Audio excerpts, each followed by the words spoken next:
By 2032, ACT will empower 20.2 million more learners to exit high school ready for post-secondary and work opportunities. We will concentrate our work around 5 strategic pillars: build, inform, connect, mobilize, and partner. We are collaborating with key stakeholders to bring this bold new vision to life. We've got our work cut out for us, and with your support moving forward, we will make it happen. Welcome to the Iowa Ideas Conference. In this morning's session, implementation of school choice in Iowa, which is within our K12 and policy tracks. I'm Tom Barton, the Gazette's Deputy Des Moines Bureau Chief, covering Iowa politics, including the Iowa legislature and campaigns. I'll be serving as your moderator, helping to guide today's discussion and conversation as part of Iowa Ideas, which seeks to explore the issues, address challenges, and share the big ideas that shape the future of Iowa. I'd like to recognize our presenting sponsor, ITC Midwest, which makes this virtual conference possible. This session is also being sponsored by ACT, so we thank both of those sponsors. A reminder that audience members can submit questions to our panelists in the Whova chat box. So please, we encourage you to use that chat box. Send us questions, and we'll make sure to get to as many as our time and discussion allows. As I mentioned, today's session is titled Implementation of School Choice in Iowa. The number of families applying for state-funded education savings accounts exceeded preliminary estimates. What does this mean? What will happen as the state continues to implement school choice? We'll delve into those issues and questions during this hour. With me today are Chastity Martin. Chastity is the co-founder of Royal Legacy Christian Academy in Waterloo. The Spanish Immersion School's mission is to create a safe, friendly, Christ-centered environment where students flourish academically and grow spiritually. Chastity also spearheaded the opening of Legacy Little's Christian Early Learning Center, which serves infants up to 5 years old. She's married to her husband. Is it Breon? Yes, Martin? Breon. Yep. Breon Martin, and they have 4 daughters, all of whom are students at the academy. Welcome, Chastity. We appreciate you being here and being part of this discussion. Thank you, Tom. It's great to be here. Yep. We also have Trish Wilger. Trish has been serving as Executive Director of Iowa Alliance for Choice in Education since 2006. Before that, she practiced law in Wisconsin, Illinois, and Iowa. As Executive Director, Trish is involved in grassroots advocacy, public policy strategy, and working alongside a coalition of partners to provide school choice to all Iowa families. Welcome, Trish. Thank you for being here. Thank you for having me, Tom. And next we have Shaka Mitchell. Shaka is a senior fellow for the American Federation for Children and a national leader in education reform and parental choice advocacy. The group seeks to empower families, especially lower income families, with the freedom to choose the best K12 education for their children. It believes that parents should have a wide range of options to choose from, be that traditional public schools, public charter schools, magnet schools, homeschooling, private schools, virtual learning. I'm told that they are pretty much agnostic when it comes to the schooling choice. AFC works in states across America to advance the mission of expanding school choice for families. Welcome, Shaka. We appreciate you being here. Thanks for having me. Really appreciate it. Great.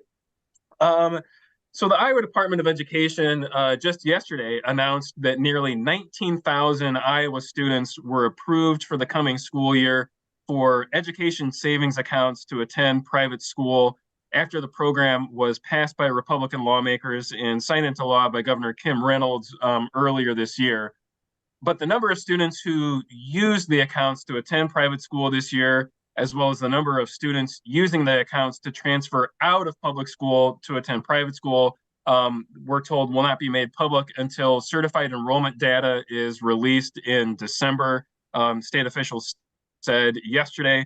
About 60% of those students who have been approved for education savings accounts or ESAs already attend private school, while about 40% are coming from public schools.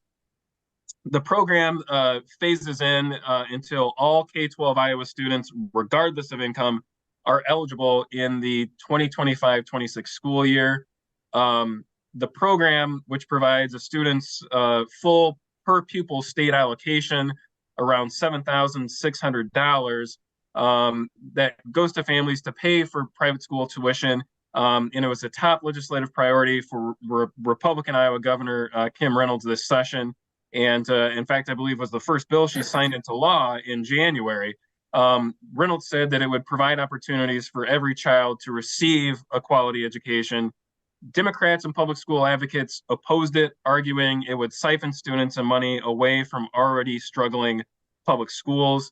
As I mentioned, the Iowa Department of Education announced nearly 19,000 ESAs have been approved. That number far exceeds legislative predictions for the program's first year. The Nonpartisan Legislative Service Agency had predicted about 14,000 applications would be approved in the first year for a total cost of about $107 million. If each of the approved students attends a private school, that cost would increase by more than $35 million.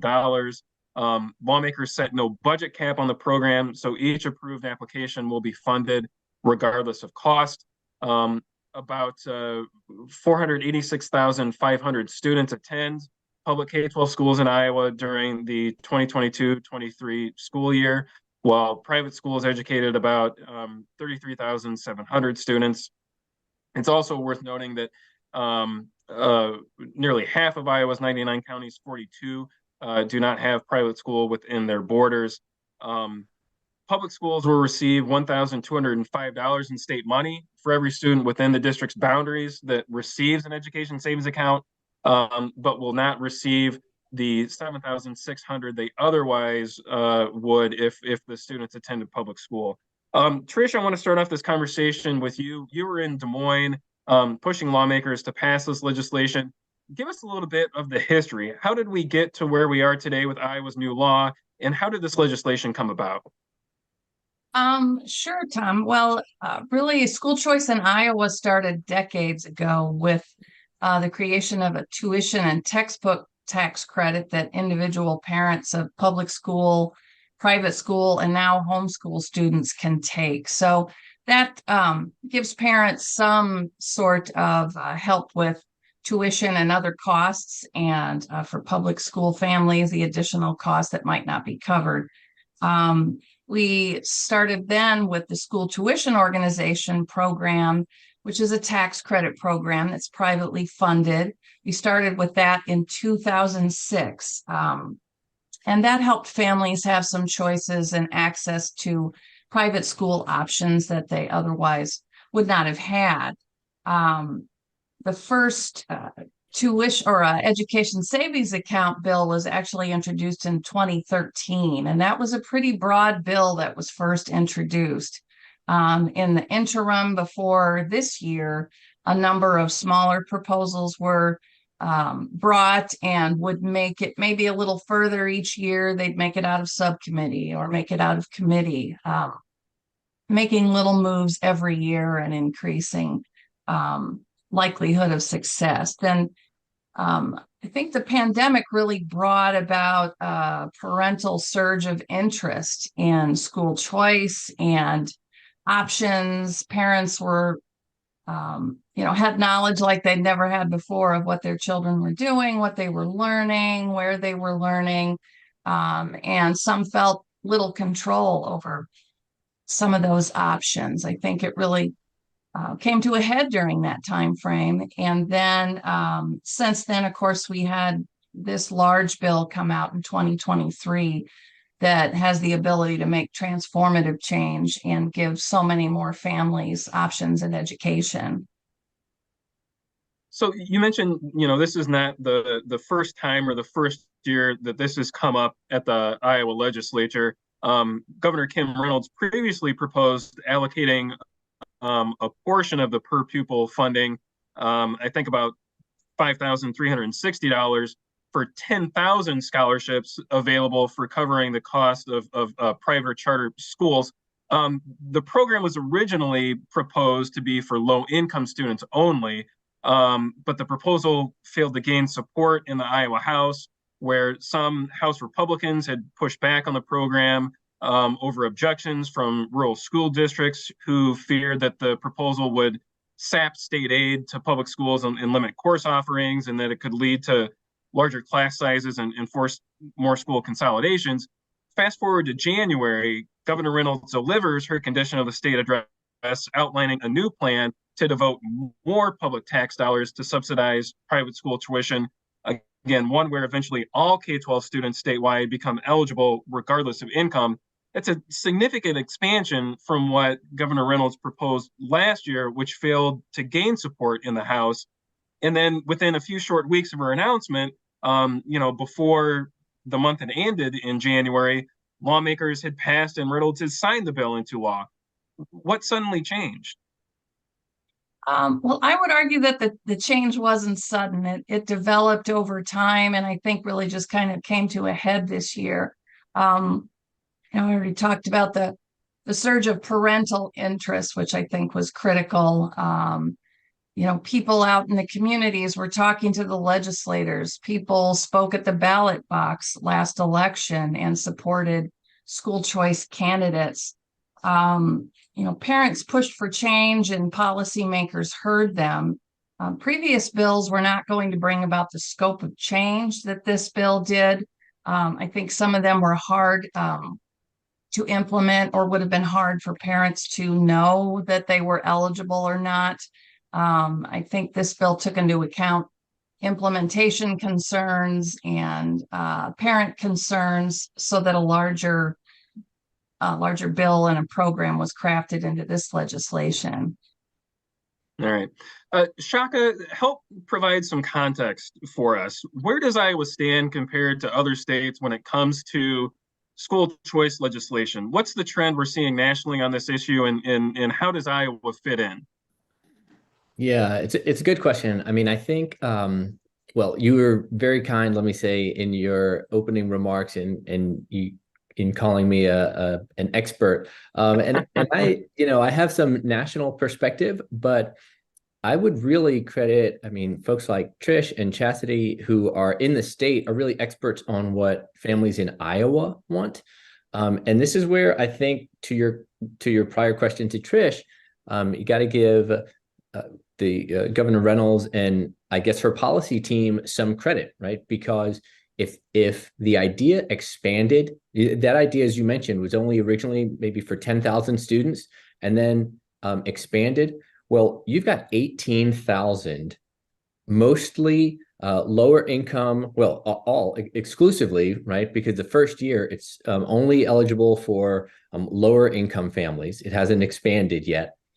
So you've got 18,000 lower income families who have been approved for the program. That would have, it's really a success story. So thinking about how it fits into the context of the rest of the country, Iowa was really in 2023 at the vanguard of passing an educational choice program and bill, right? I mean, we were only a couple of weeks into the new year, and Iowa had already passed a law. I mean, there were a lot of states, they weren't even in legislative session yet, and so they were already sort of trying to keep up. That sort of was a foreshadowing of what was to come. So now we've seen states around the country that have passed laws that expand a parent's ability to select the educational setting that best meets their child. So you've seen states like Nebraska, Florida, Ohio, Tennessee passed a new one, North Carolina, Wisconsin. And by the way, those last two, North Carolina and Wisconsin, those are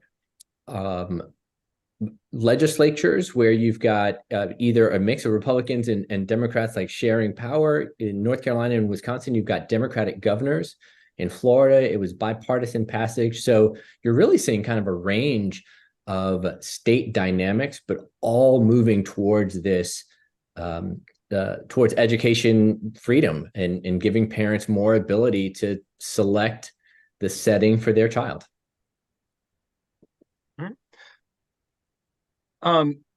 And so what level of involvement did the American Federation of Children have in crafting and passing Iowa's new law? Yeah. Yeah. So AFC is, as you mentioned, we're an organization that engages in multiple states around the country, in many ways to share best practices with legislators, with other advocacy organizations on the ground to say, hey, here's what we see that has been helpful. Here's what we see that's been working in other states. In some ways, sometimes what we're doing is sharing research from one state to another to help educate lawmakers, right? I mean, the phrase education savings account on its own doesn't really mean anything, right? You have to sort of breathe some life into that. And so we go around the country and we're kind of telling that story.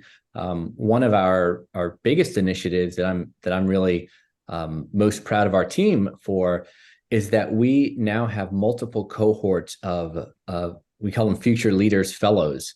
And these are students who participated in school choice programs, have now, in many cases, graduated from college and are out doing their own advocacy. And that's really been instructive for a lot of lawmakers to sort of, and it was in Iowa, for them to hear from some of our fellows, in fact, say, hey, here's the difference that education made for me.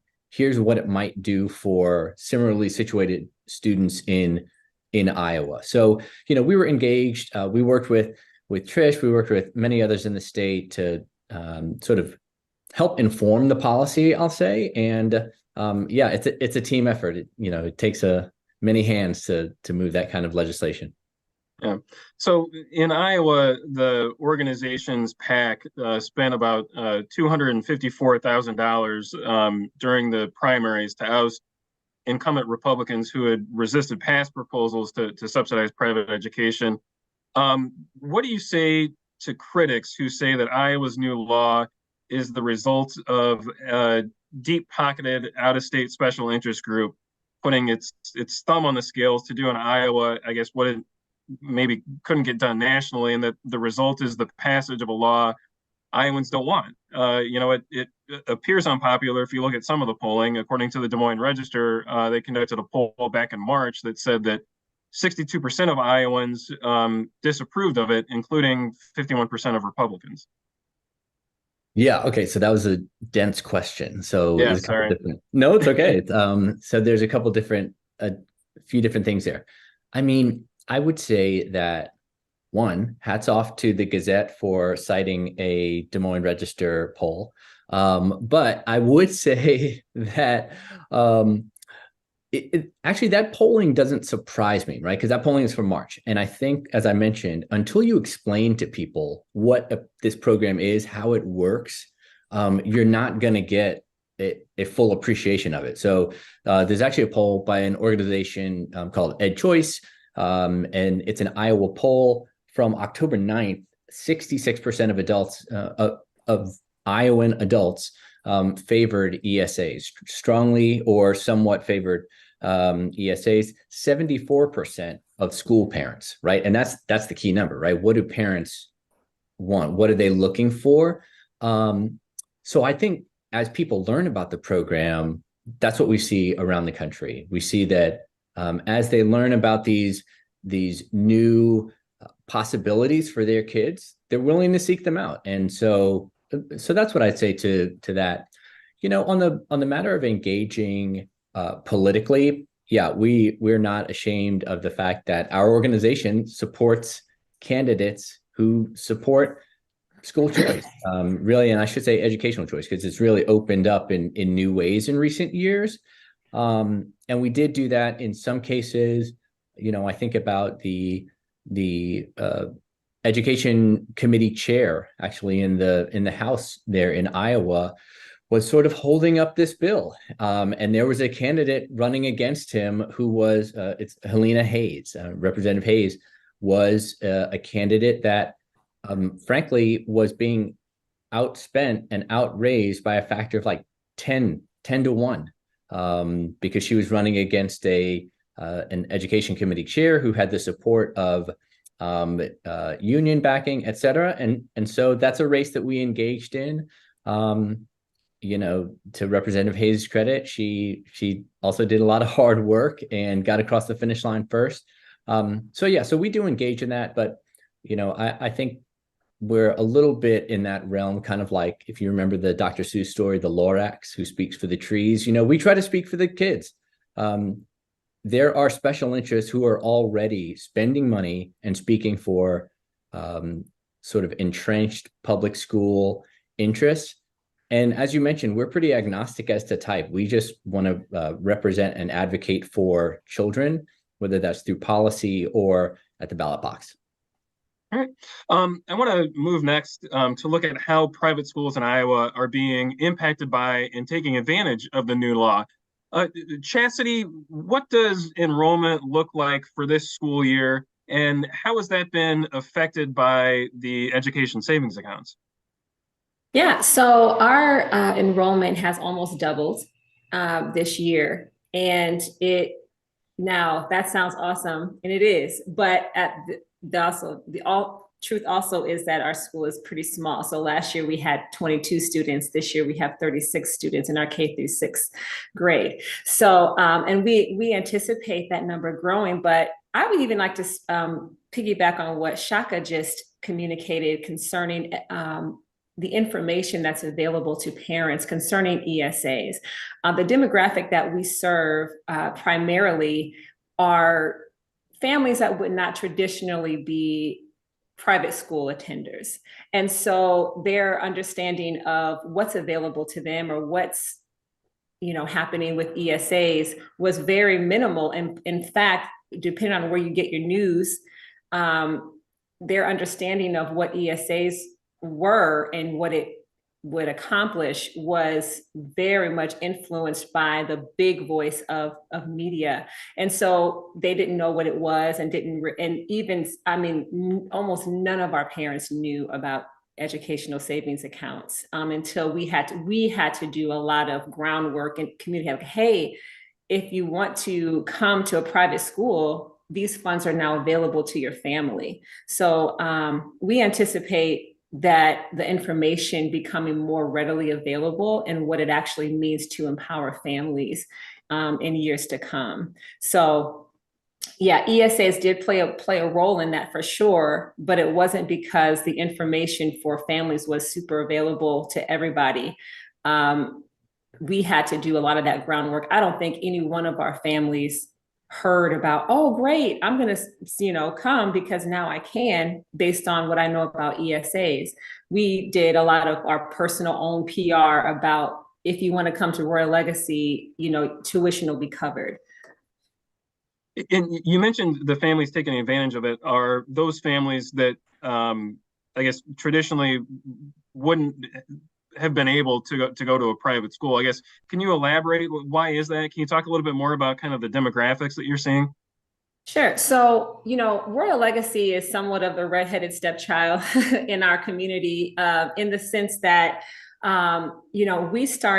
we're the only school in our area that started out, my co-founder and I are just two moms that were homeschooling our kids together. And we started Royal Legacy based on, in our own circles, the interest of other families in our area of like having a nice bilingual, smaller setting educational experience that was Christ-centered. And so we've always wanted to make Christian education accessible regardless of household income. So we started in 2018, super naive of any politics surrounding education, and wanting it to be available for folks regardless of household income.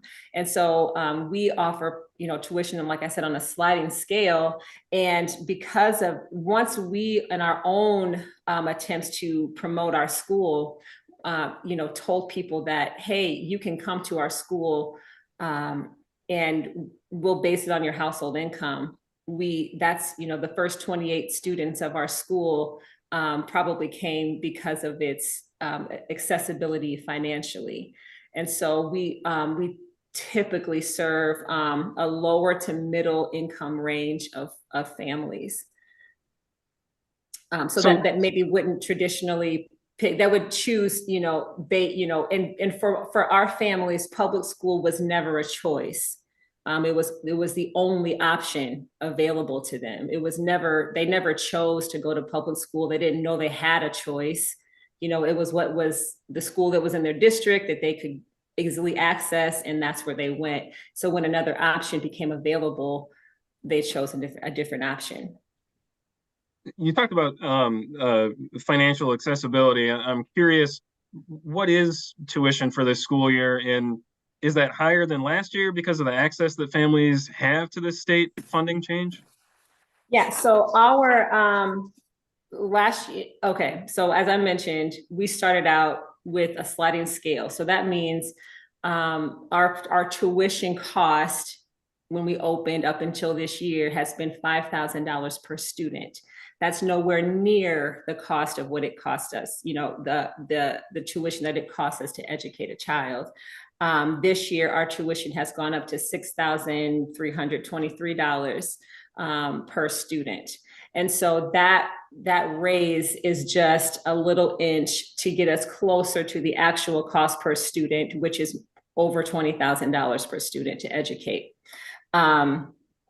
So yeah, it did. And so because, our model has always been to make education, our Christian education accessible, we've already been providing that just with our own fundraising and getting sponsors and things like that for students.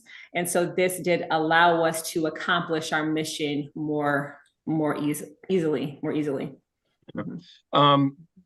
We've heard that some private schools around the states had chosen to raise their tuition by double digits, making it look as if schools were raising the tuition rate because they knew that the 7,600 per approved ESA was coming. Trish, can you talk about what drove their decisions to raise tuition and what, I guess, their justification was for the tuition increases? And do you think that's fair of them? Sure. Well, customarily, private schools increase their tuition somewhat each year due to the rising costs. And that's similar to public schools are receiving an increase every year in their per pupil funding because costs are going to rise every year, as we know. A small fraction of schools raised their tuition a little more maybe than they ordinarily did, but the majority of the 150 plus accredited private schools in Iowa eligible for this program did not. And Chastity hit on something that really matters here, and that's that private schools have educated children. The cost to the parent has been far less than the actual cost to educate a child. This ESA will give schools a little more ability there. They can, as we move forward, they hopefully will be able to provide a little higher teacher salary, more services to kids than they were able to in the past just because of the cost. But private schools want to serve students the best they can, just as the public schools too. So this ESA over time will give them some more flexibility there. But the focus is on this is going to children and allowing their parents to make choices. Yeah. You mentioned accreditation. We have a question from an attendee. Chastity, they ask whether your school is accredited, and if so, what was the accreditation process like? Thank you for asking the question because I'm super excited about the fact that we are accredited now. It's been a long process, and yes, we are accredited through the state of Iowa, and that it has become official just this past school year. So this is going to be our first full school year as an officially Iowa State accredited school, and the process was it just basically looked like a lot of data collection. And of course, COVID, having a school that started and then COVID happening and now continuing all within 6 years. This is our 6th school year. So a lot of that process included data collection that we didn't have until we had to give it a little more time. So, and our principal, Dr. Amber Robinson, was a key instrumental person in doing all of that. Right. So now that private schools have access to this money, what will they do with it, and how will they use the increased tuition? Will it raise teacher and administrator salaries? Will it be used to hire more staff or provide additional supports for students with special needs? Chastity, how is Royal Legacy Christian Academy utilizing the money from the ESIs? Well, a couple of all of those things, yes. We have, needed to hire new, more students, or sorry, more teachers, and also, provide better technology for our students. And because we are a Spanish immersion program, and this is our first year of accreditation, we've also had always struggled with hiring Spanish immersion teachers. And so this has allowed us to participate, our accreditation especially has allowed us to participate in the Iowa Spain connection program that's available. So we have been able to hire a teacher from Spain to teach in our Spanish immersion program. So that's aided in that as well. Right. One of the kind of criticisms that came up during the debate about that law is, or an argument, I should say, that we heard from critics and opponents was that most private schools don't have, I guess, the school-based infrastructure and programming to support students with educational, or excuse me, behavioral and different educational needs, those that were on IEPs. And therefore, don't traditionally accept students with those specific needs. How has this impacted, I guess, those low-income families with children on IEPs that have applied for education savings account, and what's the future plan to address that barrier? Can I answer, or can I respond absolutely. to that? I don't know if I can answer it, but I do want to say, educational savings accounts are taxpayer dollars that are the per pupil allotment for educating a child in a public school. So tax dollars are from people. And I feel like it's important to say that this is an opportunity for you as a parent to be empowered to choose what's best for your child. Us as a private school is not responsible for being all things to all people. We had a vision and a mission to provide an option if a parent looked at our space and said, this is something that I want for my child. We do not have the infrastructure. We absolutely need thriving, healthy public schools to accommodate all the people with all the different needs. That has never been the point of opening a private school in my experience. So we had, as a mom, myself, we had a desire for what we wanted in our space for our kids. And so what this does is empowers taxpayers to say, look at what's available and understanding the needs of your child, and say, now I have access to my tax dollars for my child that I want to now allocate for this school or that school. So, yeah. That's a great explanation, Chastity. So I almost hesitate to like tack onto that, but I want to mention, I mean, as a former school administrator myself, I've interacted with a lot of school leaders, public, private, public charter, homeschool. Chastity said she and her co-founder were just two moms. There's no such thing as just a mom, right? That is a position of high praise. I've engaged with a lot of educators, and I'll say I don't know any educator, and certainly not any school leader, that would say that their school is the best option for every single child. Correct.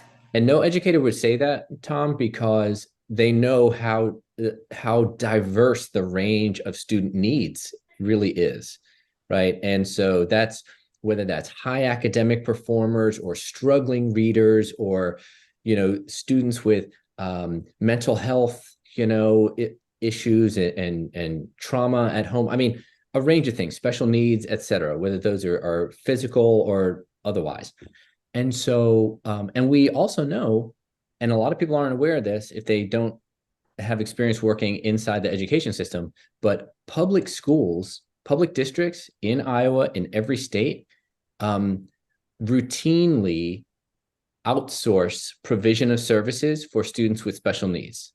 So they're able to what's called privately place. And so if there's a student with needs that is specific, that his or her zone school can't meet, they, under federal law, you can have that student be privately placed at a private provider who can provide the services. So there's always been like this relationship between private providers and public schools. This, as Chastity said, is kind of putting that even more at the direction of parents to make it happen, and to make the arrows go in both ways, so that we can say, all right, let's find the best place for this child. So as I mentioned, opponents, argue or worry that the new law will pull critical resources from already struggling public schools, which serve more than 90% of Iowa students, and that tax dollars should support private education. Funding all of the approved ESA applications would cost roughly $144 million this year. I guess, and this is a question from the audience, from an attendee, how do you justify, I guess, that investment when public K12 schools in Iowa, according to public school advocates and Democrats, are underfunded? And when adjusted for inflation, public funding for public K12 schools, is down this year. I would just say, again, the money for ESAs comes from the per pupil allotment.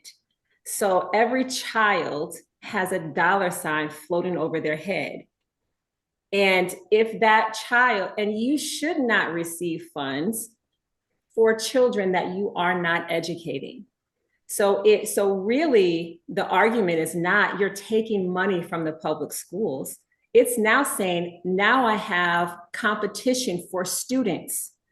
And any institution, every institution, when banks, schools, grocery stores, whenever there's competition, the consumer wins, because now you have to compete. As I mentioned, our students at Royal Legacy, many of them did not have an option.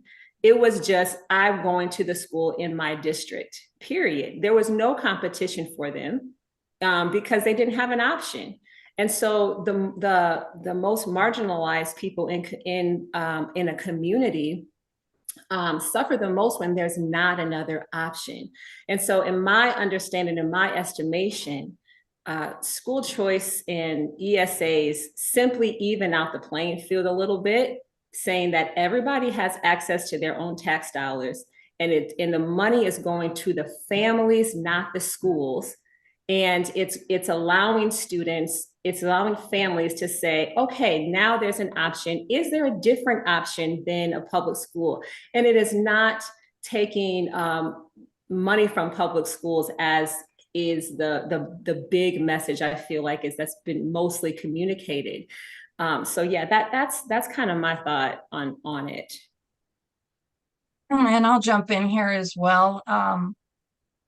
The state tax dollars are not supporting private education. They're supporting families in this scenario. Under an ESA, none of these funds transfer from a public school to a private school unless a parent wants them to, unless a parent applies for an ESA and says, this isn't working, I need to make a different choice. So if a parent feels that their child would be better served in a private setting, shouldn't we trust them to make that choice? And by the same token, support them in their choice with part of the state resources. We can educate all kids in our state in the place that works best for them. It's a total shift in mindset to think that we could support families in their choices without dictating the choices. But we need to go down to what's at the bottom of this, and it's parents and kids and choices.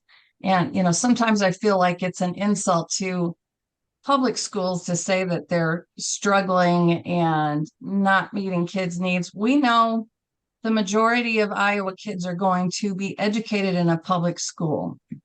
The majority of parents are happy with that choice, and that's awesome.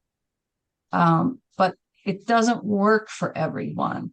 And one last comment is that under this bill, the public school is going to receive $1,200, about approximately that amount for every child. That's not just for transfer students. That's for kids that have never been in a public school. They've been in a private school all along. So I think we need to recognize that fact and also recognize that public schools will continue to get local and federal funding coming to them regardless of enrollment. A lot of that doesn't depend on enrollment. So we have to keep all those factors in mind and not forget about the parents who need a choice and can't wait for change to come down the road. They need it now. Shaka, one of the arguments by those that support this policy is that competition is good, that private and public schools should compete for students on equal footing, and that if parents are given the ability to choose the education that's best for their children, that will lead to incentives for individual schools to improve. What evidence is there in other states with similar school choice legislation that such policies lead to better academic achievement and outcomes? Do students in those schools score better than students in public schools? Yeah, good question. And and these are schools, right? So we care about how kids are doing. What are they learning, and what are the gains? And also, I think it's a very legitimate question or concern to think about students who maybe don't participate in the programs. So two quick notes, and folks can go look these up, and they're welcome to. I'll try not to nerd out on the policy too much.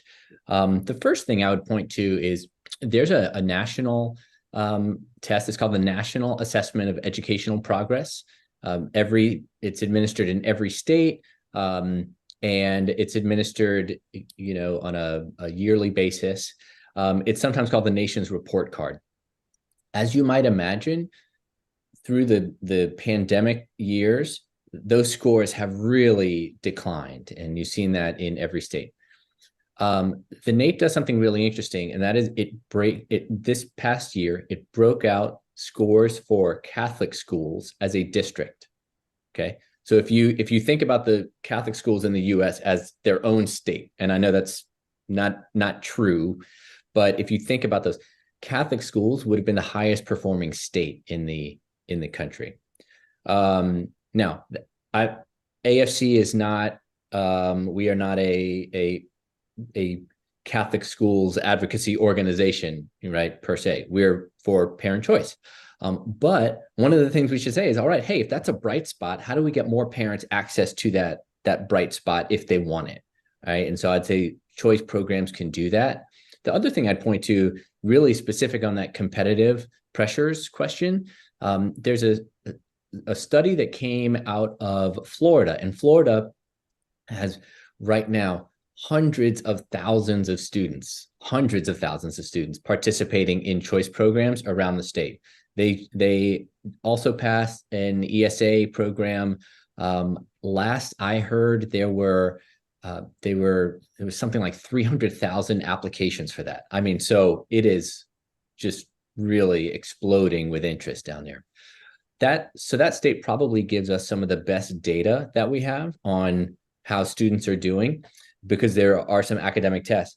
And specifically, what this study found, and this was by a guy from Northwestern, his name is David Figlio, but he found that students who remained in public schools that were exposed to a more competitive landscape they actually saw greater academic improvement. Right. So I found that to be really interesting. So these aren't test scores from the kids who transferred. These are actually test scores from the kids who didn't transfer. They saw higher test score gains than did public school students who didn't have the competitive pressures. And so I think that sort of speaks to the fact that, you know, as a school leader, one of the most motivating things is when a parent comes into you and says, hey, this situation is just not working for me, and we're going to go somewhere else, right? Any good educator, any good school leader wants to say, oh, why isn't it working? And what is working? And what can I learn from that? And how can we do better? I really do think that educators, regardless of system, want to do that. And that's what we see with these programs.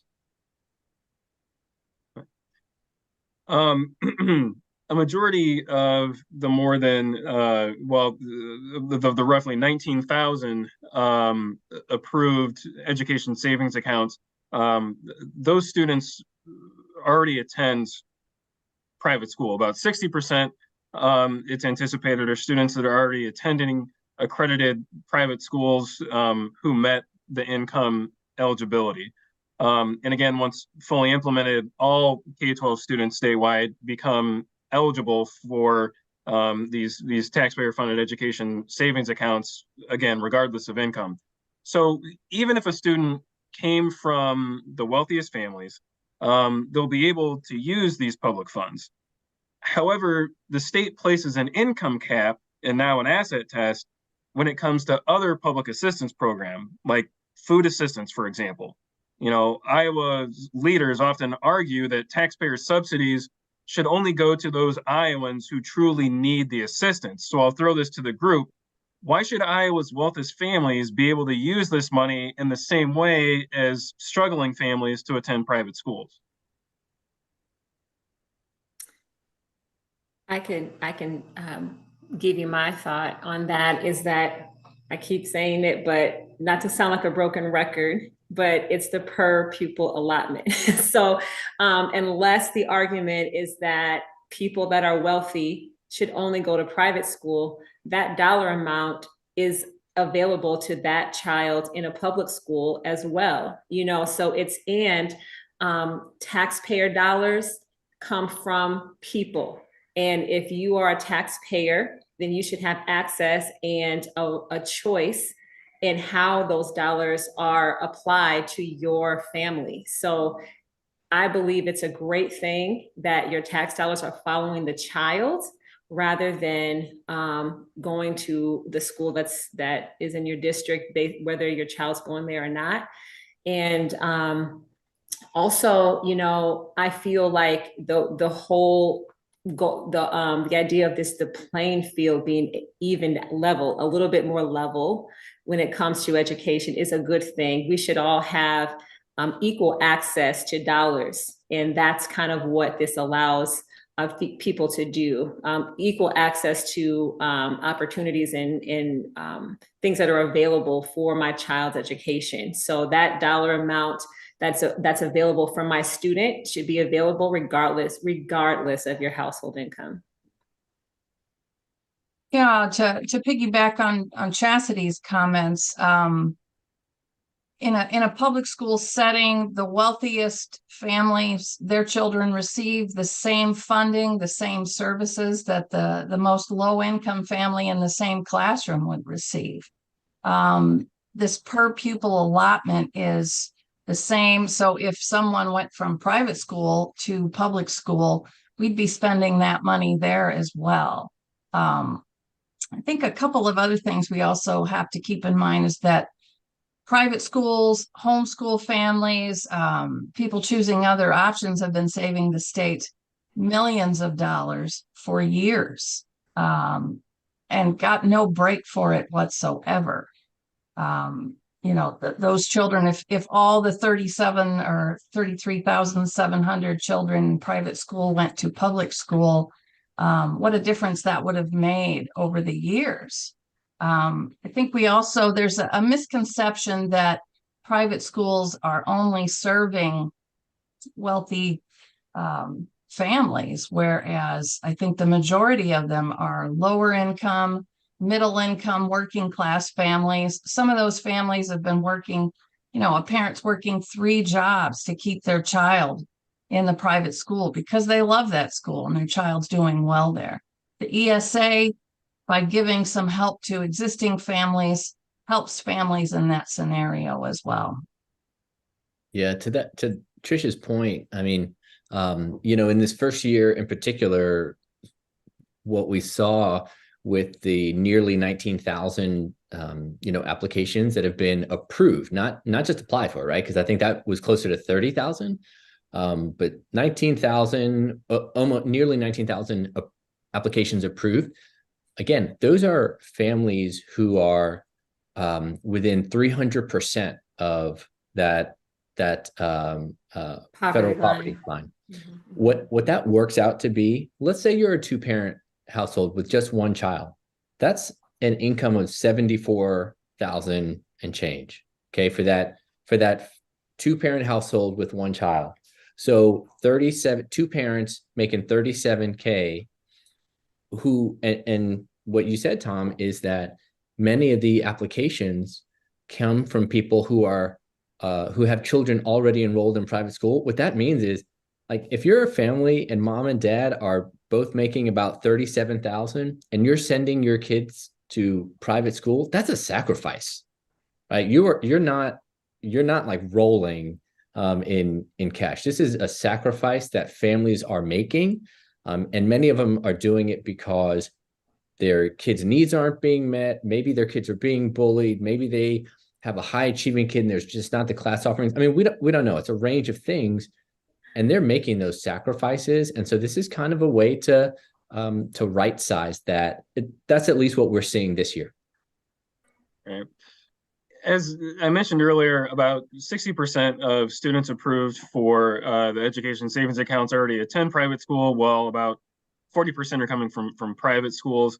I think this is still accurate. I guess I'd have to go back and look at the numbers that were released yesterday, but earlier numbers that they released, I think back in August, found that no education savings accounts were approved in 3 rural counties, Decatur, Louisa, and Ringgold, which have few private school options.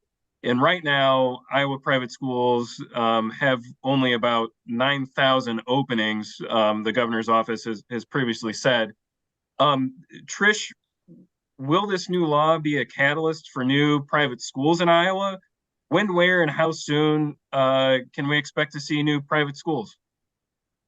Well, I think it certainly could be a catalyst for new schools. However, thinking back to Chastity's comments, the schools in this program need to be accredited, and that is not a quick process. So even if there are schools that are set up already and looking to be accredited, there's a process there. But also, I'm thinking about when we expanded public charter schools law a couple of years ago, it's been slow to see new charter schools opening. I think it's going to be a similar process here, that it is not easy or quick. I don't think it should be to start up a new school. So it's going to take some time, but I'm excited to think that maybe some private schools and other options will be starting up in some of these counties in remote rural areas to offer those families some choice that families in urban areas they've been enjoying for years. Have we seen more applications for private schools or online schools in these counties? I'm afraid I'm not able to address that. I wouldn't know what the numbers are. I'm sorry. Fair enough. I guess what type of schools do you think we're likely to see, and who will operate them? Is it going to be religious groups, private out-of-state companies, social conservative Christian evangelicals? I think this is an exciting opportunity to see more non-sectarian schools open in Iowa. We do have a lot of religious-based schools here now, but I think this will be a good opportunity for the non-sectarian schools to expand. We have some now, but I'm hopeful that that can expand, certainly. I don't know about, private companies or those coming in, but I would say that most of it's going to be organic from Iowa. Parents probably, like Chastity and others, who want to start some new options up here. Yeah. Another concern that we heard during the debate about the Iowa law is concerns that that this will pull children and money out of rural schools, and that it would only hasten the day when more school districts have to consolidate. And this is a question from an attendee, and I guess, Trish, I'll direct this to you. How do you justify the risk to rural parents when they lose their school, they lose their town? Well, I would start by saying that private schools in those communities are important as well. And I don't believe that this law will be draining people from rural schools. The only time that funds will transfer from public to private is when parents want them to, through an ESA. That's the only time that's going to happen. If you're in a small town, everyone stays in the public school. This isn't going to have any impact on it at all. It has to be parents wanting a choice driving this. And I think we need to respect parents' choices and not make them wait for something to change, for something to come along. So I would say that the public schools are important to their communities, as are the private schools, and they can all continue to exist together. Also add to that, I think it's important to understand that when you say, how do you justify making it difficult for this school or that school? What you are essentially saying is, don't give parents an option. Let the power stay with the public schools and don't empower families to choose. Because ultimately, that's all this is. This is an opportunity for parents to say, I want my dollars to go with my child wherever my child goes.